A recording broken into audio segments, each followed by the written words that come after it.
What would you do if your husband asked for a divorce? Just days before discovering you had inherited tens of millions of dollars. Would you tell him the truth immediately? Or would you stay silent and watch what happens next? I didn't know it at the time, but the moment my husband calmly asked for a divorce would become the moment that quietly saved my entire future. My name is Emily Carter. I'm 32 years old, and until recently, I lived what most people would probably call a comfortable, ordinary life in Seattle, Washington. I work as an interior designer, a job I've always loved because it lets me turn empty rooms into spaces where people build their lives. For 6 years, the center of my own life was my husband, Daniel Carter.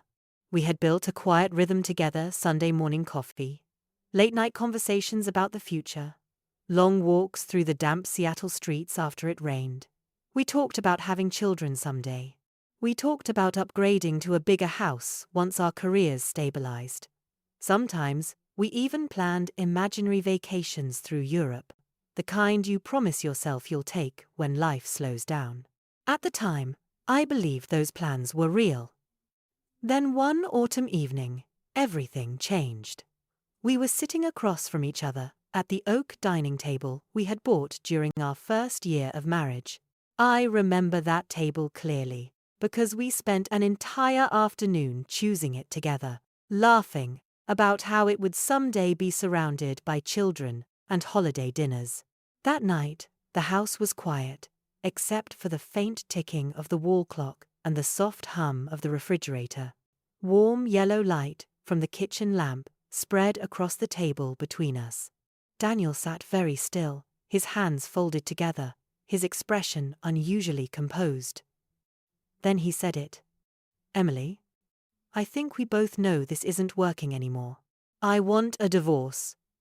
His voice was calm, almost rehearsed, like someone delivering a carefully prepared speech rather than ending a marriage. I remember staring at him, waiting to see some crack in his expression, some hesitation, some sadness, but there was nothing. What surprised me most wasn't his words. It was the strange calm that settled inside me. A silence so heavy it felt like it had been waiting for this exact moment. What Daniel didn't know was that 3 months earlier, my father had passed away after a brief illness. Losing him had been the hardest moment of my life, but along with the grief came something else I had told no one about. My father had left me an inheritance worth roughly $75 million. For weeks, I had been buried in meetings with lawyers, accountants, and financial advisors, quietly signing documents and processing the reality of what had happened. I hadn't told Daniel yet, not out of distrust, but because I needed time to breathe, to grieve, to understand what my life was becoming. So when my husband asked for a divorce that night, I said nothing about the money. I simply sat there, listening to him explain how we had grown apart. And although I didn't fully understand why at the time, something deep inside me whispered that my silence, this quiet, instinctive silence, might have just saved me from something far worse than a broken marriage. After that night at the dining table, something inside the house quietly changed. It wasn't dramatic or loud. There were no slammed doors, no shouting arguments, no emotional breakdowns. Instead, the silence between Daniel and me slowly stretched wider each day, like a thin crack spreading across glass. We still lived under the same roof in our Seattle home, but it no longer felt like a place built by two people who loved each other. It felt like a space temporarily shared by strangers, waiting for the right moment to leave. Daniel moved through the house with a kind of energy that confused me. For a man who had just asked for a divorce, he didn't seem burdened or conflicted. If anything, he looked lighter, almost relieved. Some evenings, I would hear him talking quietly in another room, his voice low and careful. When I walked past the hallway, the conversations would abruptly stop. Other times I would catch him glancing down at his phone, a small smile crossing his face, before he quickly locked the screen the moment I entered the room. None of it was obvious enough to confront directly, but each small moment settled into my thoughts, like a stone dropped into water, sending quiet ripples through my mind. What hurt more than anything, though, was what he didn't say. In the weeks since my father's funeral, Daniel had not once asked how I was coping. Not once had he mentioned my father's name or the emptiness that still followed me from room to room. Grief has a strange way of revealing people. It strips away politeness and shows you what truly matters to someone. And Daniel's silence during that time told me more than any confession ever could. As the days passed, certain memories began returning to me with uncomfortable clarity. I remembered how, a few months earlier, Daniel had casually asked questions about my father's business. At the time, I thought nothing of it. He had asked how large the company was, whether my father planned to retire soon, and how his estate might be structured one day. When I brushed the questions aside, telling him I didn't know the details, I remembered the faint frustration in his expression. Back then, it seemed insignificant. Now, those moments felt different. Each memory carried a quiet weight I hadn't recognized before. Late one night, lying awake in the dark, a question finally surfaced in my mind. One I hadn't wanted to ask until that moment. Had Daniel heard something about the inheritance? Had someone mentioned my father's estate to him before I had the chance to speak about it myself? I didn't have proof. Only instinct. But instinct can sometimes be sharper than evidence. So I made a decision that surprised even me. I would not confront him. I would not reveal the inheritance. And I would not sign anything until I fully understood what was unfolding around me. Instead, I watched. I listened. I waited. Because somewhere deep inside, a quiet feeling had begun to grow stronger with each passing day. Daniel wasn't just leaving our marriage. It felt as if he was waiting for something. And whatever that something was, it hadn't happened yet. That quiet feeling I mentioned earlier, the one that told me Daniel was waiting for something, only grew stronger in the days that followed.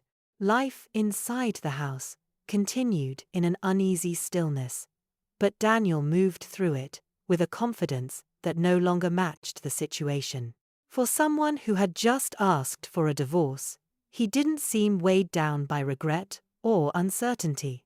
If anything, he seemed energized, lighter, almost as if the decision had already freed him from something he had been planning to escape for a long time. I noticed how he spent more time outside the house, returning late with an expression that looked strangely satisfied. When he spoke about the divorce now, his tone had changed too. There was urgency in it. He talked about moving forward, about sorting things out quickly, about the practical steps we would need to take next. It all felt oddly organized, almost rehearsed, and that feeling only deepened the quiet suspicion growing in my mind. Then, one afternoon, everything shifted. The moment arrived not with drama, but with a simple sound, a knock on the front door. It was firm, deliberate, the kind of knock that suggests the person outside is expecting to be let in. I remember glancing at the clock on the wall. It was late afternoon, the soft, golden light of the Seattle sunset spilling through the living room windows. For a brief moment, everything looked peaceful. I walked to the door, thinking it might be a delivery driver or a neighbor. But when I opened it, I froze. Standing on the porch was Daniel. Beside him stood a man I had never seen before, dressed in a perfectly tailored dark suit, holding a slim leather folder under his arm. The man's posture was straight, professional, and there was something about his expression that made the situation instantly clear, even before a single word was spoken. Daniel didn't greet me the way he used to. There was no hesitation in his voice when he spoke. "Emily," he said calmly, "this is my attorney.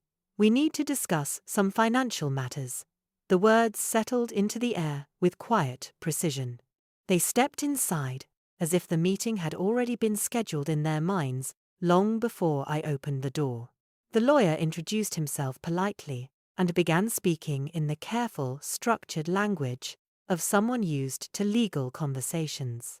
He mentioned marital assets, financial transparency, and the process of fairly dividing property during a divorce. The words themselves were neutral, professional even, but the intention behind them was unmistakable. As he spoke, Daniel avoided my eyes, focusing instead on the documents in the lawyer's folder. In that moment, something inside me finally aligned with chilling clarity. This wasn't simply about ending a marriage. This was strategy. Daniel believed there was money to claim. Somewhere along the way, he had become convinced that I was about to receive something valuable, something large enough to make his sudden urgency make sense. He believed he had timed his exit perfectly. He believed he was entitled to half of whatever had come into my life. For a brief second, a sharp wave of betrayal moved through me. But beneath that feeling was something stronger, something steadier, realization. Because, as I listened to the lawyer outline their expectations, one quiet truth settled firmly into my mind.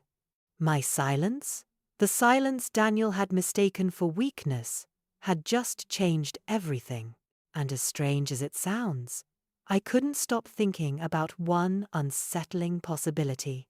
If I had told him about the inheritance even a few weeks earlier, this moment might have ended very differently.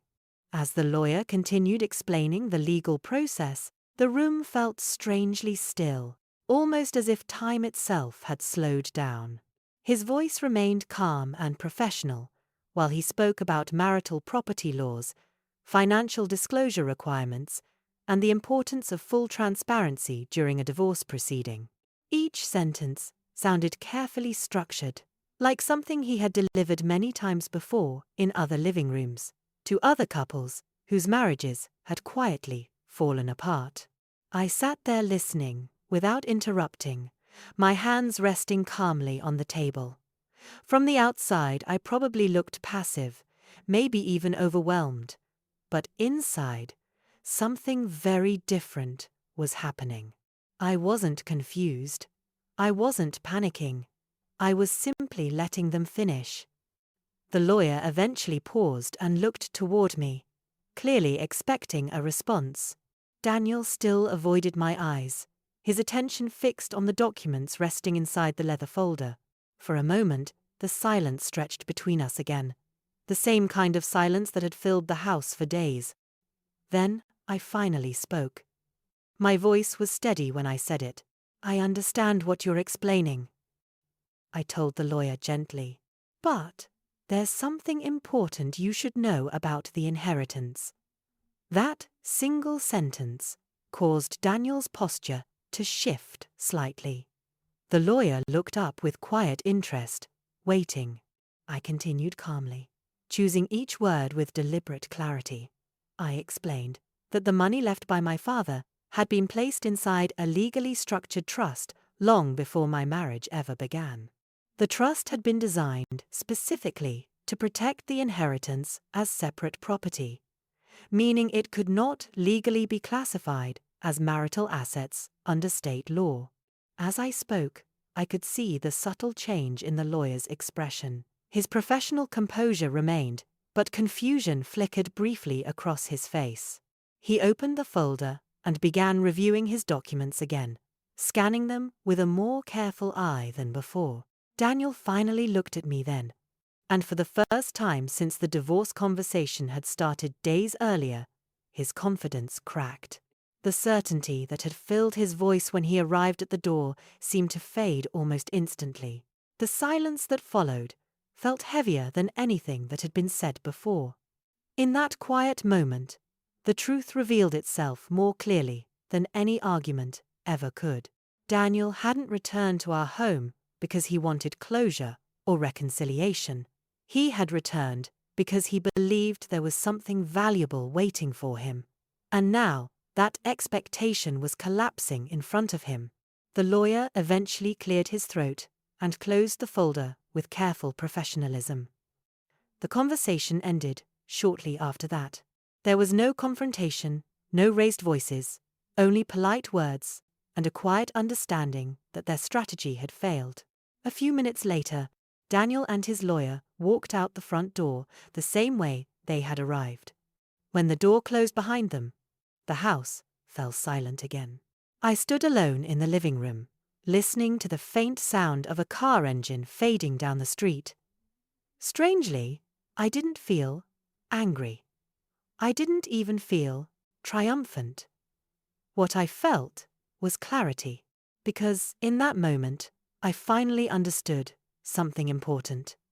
Silence is often mistaken for weakness. But sometimes, silence is simply patience, waiting for the truth to reveal itself. And sometimes, the strongest decision a person can make is choosing not to speak too soon.